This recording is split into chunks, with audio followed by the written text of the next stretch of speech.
Comment j'ai fait? J'ai écrit à tous les députés européens et je leur ai demandé de me citer pour chacun les dates qui avaient marqué l'histoire de leur nation, mais qui aussi avaient eu un effet transnational, qui dépassait leurs frontières. Donc j'ai pris toutes ces dates que j'ai reçues de mes collègues, je les ai mises dans une marmite, j'ai mélangé, j'ai rajouté les miennes et j'en ai sorti 100 avec une chronologie qui va de Ulysse à la chute du mur. Et il y en a pour tout le monde, tous les pays sont servis, évidemment. Quelques grands pays sont plus servis que d'autres, je pense à l'Italie, je pense à la France bien sûr, mais on voit qu'il y a un continuum du nord au sud et de l'est à l'ouest de l'Europe.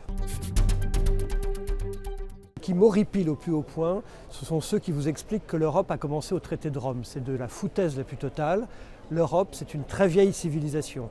La Grèce, Rome, la chrétienté, la Réforme, les Lumières, tout ça c'est l'Europe. Et ces racines-là, elles nous ont fait. Et ceux qui vous prétendent que l'Europe ce n'est que les institutions européennes, que le traité de Rome, eh bien se trompent.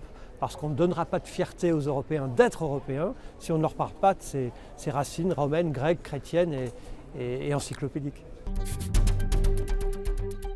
Je suis en train de rétablir une vérité, à la fois que nous avons des racines romaines, grecques, chrétiennes, mais qu'en même temps, nous avons une histoire commune, beaucoup plus importante qu'on veut bien le croire. Il y a des histoires nationales dont on est tous fiers, ça va de soi, la question n'est pas là. Nous sommes fiers d'être français, nous sommes fiers d'être allemands, nous sommes fiers d'être italiens, mais nous avons aussi plein de raisons d'être fiers des héros des autres, parce que ce sont aussi des héros européens. Moi, je suis fier de Dante, je suis fier de Shakespeare, je suis fier de Marco Polo, et pourtant, ils ne sont pas français.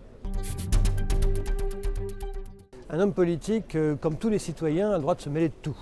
Et moi, ce qui m'intéresse, c'est la curiosité. Je suis curieux de voir que les histoires de mes voisins sont aussi mes histoires. Et l'Europe, c'est une grande histoire commune, c'est une civilisation, et je suis fier d'être européen parce que je suis fier d'être français, parce que j'aime autant Dante que Baudelaire.